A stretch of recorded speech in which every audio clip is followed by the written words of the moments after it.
So, hi, my name is Ray. I didn't know I had an awesome monitor, so I have my tablet with me, and I try not to throw it at any one of you. I'm Ray. I'm head of GamePro, one of Germany's leading gaming websites. And basically, my job as head of is to manage the website, manage the KPIs, manage the strategy, and also manage a team, which is why I'm here today. I've got a team of 6 people. Editors and also some freelancers. We work on 2 locations, one in Munich and one office is in Berlin. And I'm at the Berlin office. And I've been working in gaming for about 8-ish years, something like this. I really have a crappy memory, so let's just take my word on it. And I've been leading a team for 5 years now. So if you do the math, you realize I haven't been a normal or regular editor that long before, leading a team. And when people ask me how I got to lead a team, I mostly say, well, everything kind of escalated because I didn't plan on it. I always just wanted to be a writer. I wanted to write about video games because, well, who doesn't want to? It's awesome. And I never really thought about leading a team. So it kind of, well, it was an accident, at least for me, not for the people who hired me, I hope so. And yeah, well, how did I get the job? Basically, I was working for a website, and another website contacted me and said, "Hey, we have a website about films, and we want to make basically the same website for video games. Are you interested?" I said, "Hell yeah, I am." And I thought I was just a project lead. I didn't really know what that was supposed to mean, but what I didn't expect was that somebody said, "So those 3 people over there, they are your team now. Have fun. Do something with them." And I said, okay, well, let's have some fun. And we did. We had a lot of fun with Games Pilot back then. I call it my Wild West because, well, it was kind of like the Wild West. And yeah, we not only had fun, we were also pretty successful with our website. And we were very social-based, and yeah, it was fun. And after about 2 years of Games Pilot, my current boss talked to me and asked, "Hey, are you interested in leading another project?" And I said, "Maybe." And basically, there was GamePro. GamePro is one of, as I said, Germany's biggest gaming websites. Back then, it was kind of like a zombie. It was basically in a coma, and it was my job to resurrect it. And that sounds kind of weird now I think about it, but let's just take it like this. And yeah, basically, when I was asked if I wanted to lead the new project, it was a merger between Games Pilot and GamePro. So I had 2 teams, and I merged them, and the websites too. And this was the first time after 2 years of being a head of that I actually felt like a head of, that I've actually felt like a team leader for the first time, because I kind of started figuring out how I wanted to lead, which is basically ask questions, listen, but be the one to make the hard calls. So what I want to talk to you about is how you're going to find your own leadership style, and basically, as you have already noticed, probably it's a very personal talk for me, because I think there are so many different ways to lead a team and to be a head of, and I just want to give you a glimpse into what I do. And my leadership has been described as carrying dictatorship, and there's a lot to unpack there, and I never really asked my team why they called me a dictator, but we'll just take their word for it that I am. But I will tell you what it means for me to have this kind of leadership. So I always I'm very hard. I don't even want to sugarcoat it. I don't want to coddle anyone. I'm not a nice person sometimes. And I'm very hard, but I always, hopefully, try to be fair about it. And I'm very honest, too honest sometimes, especially if you give me your article and you want me to edit it. I'm not your friend when it comes to that. I'm the first enemy who will read your article. I'm very direct, I'm very clear, and I'm very transparent. That's something of the most important, or one of the most important points for me, is to be very, very transparent in what I do for my team. Because looking back, I had editor-in-chiefs, for example, who weren't transparent with me, and I didn't know what the fuck they were doing most of the time, and I don't want my team to feel like this on any day. I have an open door approach. I don't have a door, to be honest. We have a very big office space, no door for me, very sad.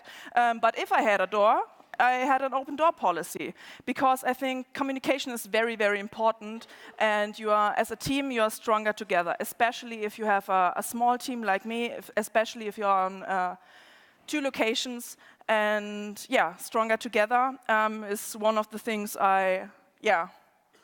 I'm very keen on. And also coming back to listen, but be ready to be the one to make the hard calls, because basically, if you lead a team, that's your job, being the one to not be nice and make the hard calls. It really is hard. Okay, that was too, okay. Yeah, so basically when the part of the caring dictatorship, the caring part, let's just start with that, is that one of the first things you need to figure out as a head of is what does your team need? Because there are two sides to this. Every team and team member is different. For example, this is Linda, part of my team, and she lies around a lot because she has, where she sometimes crashes. She has a lot of energy, and sometimes yes, there's a coffin in our office, don't ask. Maybe later. It's not her coffin, I just want to say it. It's also now a ball pit. Every team member is different. I need to know that Linda is different than Hannes, for example. They are different people, they have different needs, they have different wishes how to approach things, and I need to understand that as a head of, to know not only how to deal with them or work with them, but also to know how to help them become the best person and the best editor they possibly can be. But also, every team member is the same.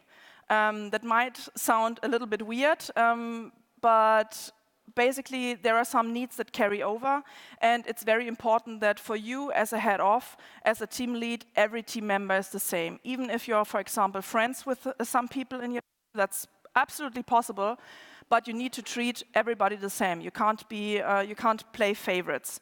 For example, for me, that means there's a private Ray, she's okay, and there is the mean work Ray. So people know that as soon as I'm at work, I'm the boss, I'm the leader, and that what I go says in the end. But we can bullshit a lot if I'm private Ray, basically.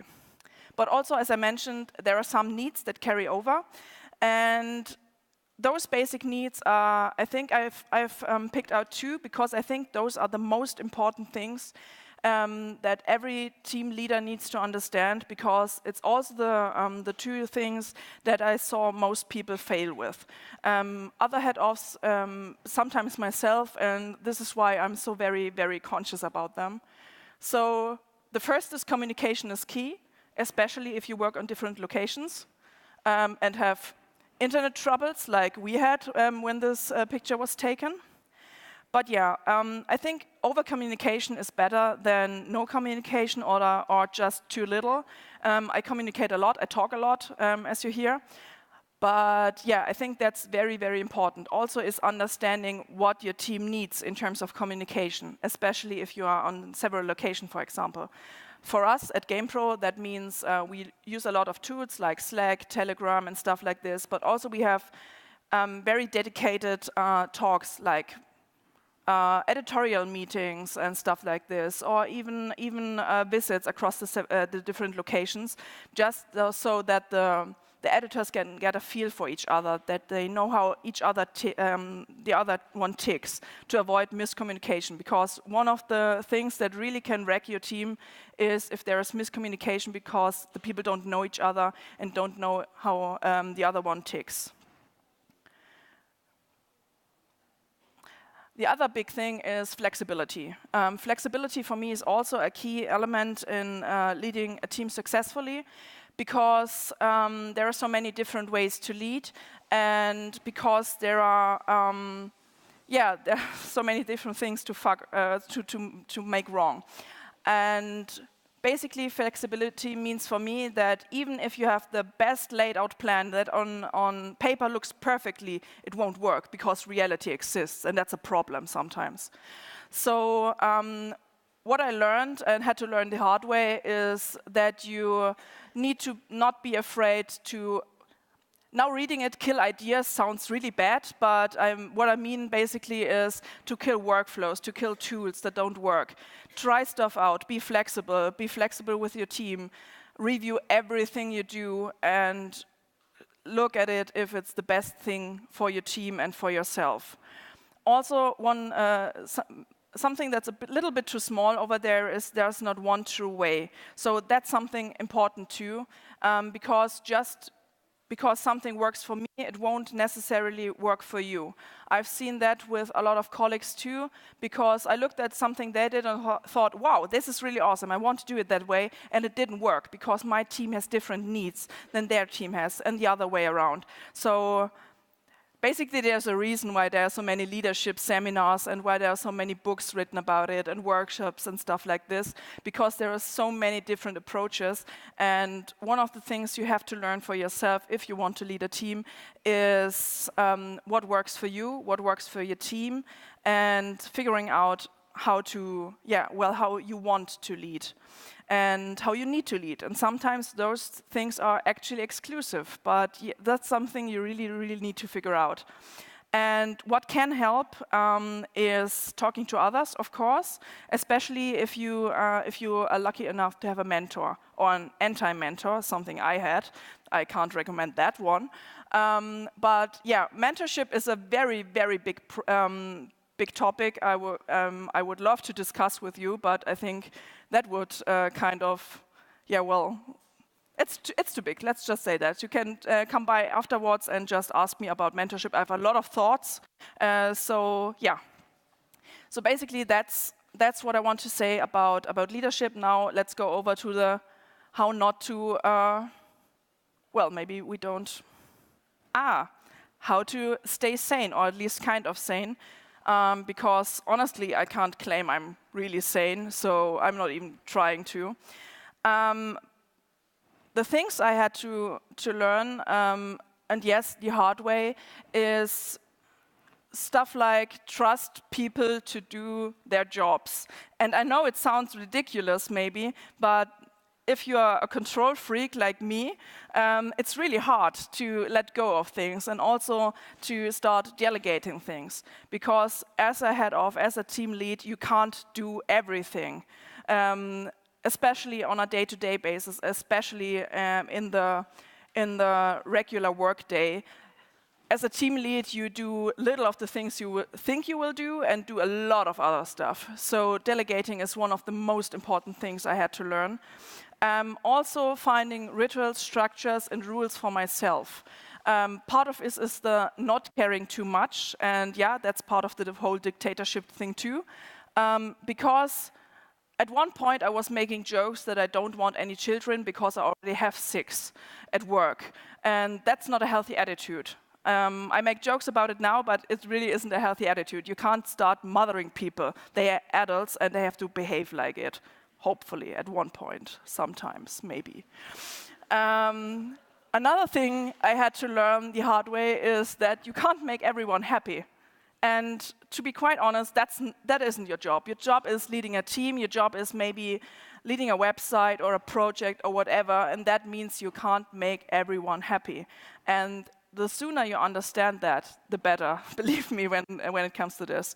So learning how to say no was one of the things I really had to learn, and now I'm just known as the person who says no. I'm the one people don't want to talk to because they know they will hear the word no most of the time. What not everybody knows, and what I always try to do is that every time I say no, I try to find an alternative to offer to them. So when I say no, we can't do that, we can't review that game, we don't have the time, I try to find an alternative to offer those people I say no to. Another thing is, friendships at work. I already touched that one, and work-life balance. honestly, I won't even try touching that subject because I'm the worst at it, and I'm called out on it on a regular basis, like from my colleague Julia over there, who laughs because it's so true. So that's a very, very big topic, and that's something you really have to figure out for yourself. And I'm the worst person to talk to about that, so I won't even try. And there is kind of a next level to trying to stay sane and while leading a team, and that is staying sane as a woman in gaming, trying to lead a team, which is, I find, a special kind of challenge in this industry. Why? Because it's a very, very male-dominated area. And while GamePro itself, we are about 50-50 male and female editors. It changes a little bit because we have interns and we have trainees and stuff like this, but mostly we are 50-50. And while this is a thing I'm very proud of and I'm very happy about, we have two separate offices. I already told you that. We have one in Berlin, which is very, very mixed, very diverse. But we also have an office in Munich, which is where all our gaming assets, despite the small GamePro island, are. And I work with a lot of old-school video game journalists, male old-school video game journalists. And I will be honest, quite in the beginning, it was a culture clash working with those people, because our ideas about video game journalism, about how to talk to people, were so very, very different. And just part of it was the whole male-female thing. But it was an obstacle. I won't lie to you, it was an obstacle. And finding solutions for this is quite hard, but one thing I found out was that the talking I mentioned, the communication, is very key when it comes to this, and raising awareness among male colleagues, especially when it comes to problematic behaviors or even content on the website. Why it isn't cool to put certain things in your articles, for example, or in the website, in the print magazines, whatever. So this was something we had to talk and fight about a lot. And yeah, but it helped. In the end, every fight was worth it, because there was a new understanding how things could work and make the websites and the products we have more accessible for everyone. And yeah, I'm quite a vocal person. I already mentioned that. I have a very low tolerance for bullshit, which just happens when you are, I think, being a gamer for a long time, especially when you work in this industry, you just start to stop caring about stuff and be very vocal about it. And again, my favorite word, no, it's there again. So this was something I had to learn too, not just for myself, but also for my team. A thing I also had to learn was don't be afraid to be inconvenient. So it isn't your job to be liked, and it really helps your mental health too if you stop thinking everybody has to like you and you need to be convenient. No, that's just not the case. And that's a hard lesson to learn, but it's really, really worth it in the end. Another part we have heard about a lot today is find allies. At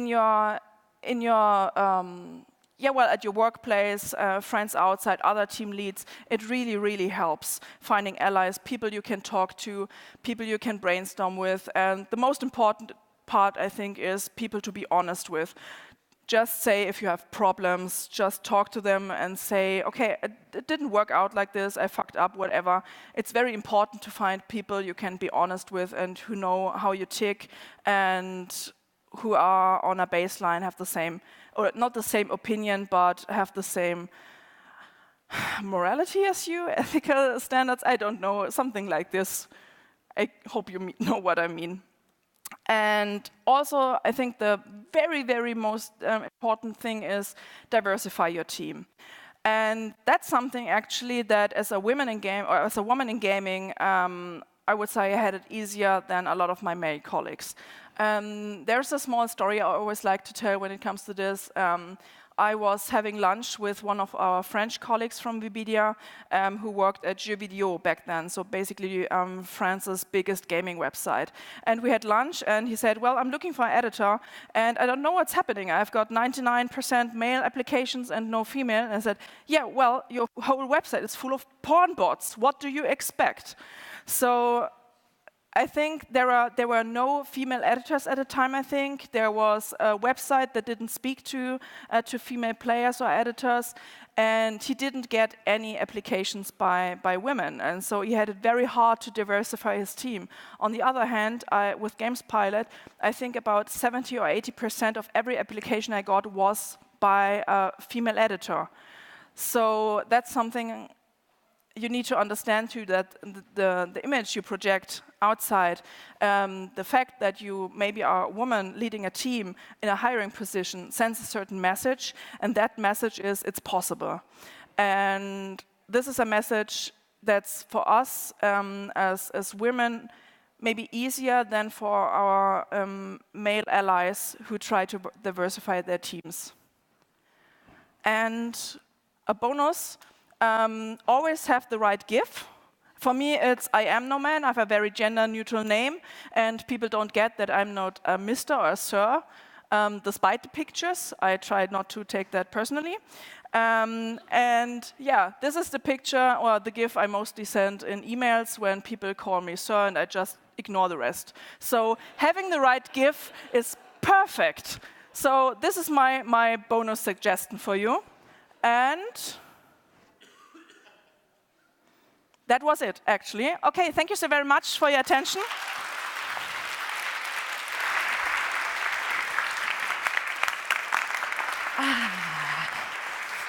Good thing I'm wearing sneakers today. All right, thank you so much, Ray. Thank you. That was really interesting. All right, we do have time. You are very quick. Thank you for that. I really stopped breathing, so... Oh, yeah. But you survived. I did. I practiced. But that means we do have time for questions. Yes. So come on, like we do need a question, guys. Yeah, there is one. There you go. And now we need a microphone. A working one. Is it turned on? Have you tried turning it on? Yeah. Hi, Ray. Hi. Great talk. Thank you very much for that. You talked a lot about the challenges of working with men who might not be feminist or might not be as woke as other allies. How do you decide, I wonder, on how much energy you spend on educating them? Do you know what I mean? I mean, yeah. Different people, I mean, especially nowadays, I find it so interesting because some men are very educated on the current topics and some are not, or maybe chose not to be educated. And I mean, how do you deal with that? Like, because I have experienced that it can be very energy draining to go over the same topics, feminism 101, whatever, again and again. So I was wondering how you deal with that. That's a great question because, yeah, it's very, very draining, or it can be. The good thing is I was lucky enough that none of the colleagues I encountered were opposed to the ideas and the input I had. So that was, it made it very easy. But still, the education part takes time and it takes a lot of energy. A thing that helped me was that I was lucky enough to handpick my team before that, and that I could educate them, and right now, and they did a lot of stuff for me too, and saying, okay, I don't find that okay and stuff like this, but I won't lie and say that was always easy. It took some time, especially at the beginning, and we are now at the point we are always doing workshops. We have a lot of interns and trainees and stuff like this. And just carry on, sorry. That's okay. And we are big on education anyway, so it's kind of, we have a lot of workshops when it comes to this for our trainees, and educating, I don't want to say the older people, but people who have been with us longer is just, for me, a little bit of the next step. It can be draining, and this is why I'm so happy that I've got a lot of allies who help me with doing that. I hope that answers your question. It does. Thank you so much. Thank you so much. Thank you so much. And Ray, you'll be around the whole day as well? Yes, absolutely. Awesome. So if you have any further questions, do not hesitate to walk up to Ray. She's a nice person. I had a quick talk with her beforehand. And maybe she can tell you a thing or two. All right. Thank you so much, Ray Grimm, ladies and gentlemen.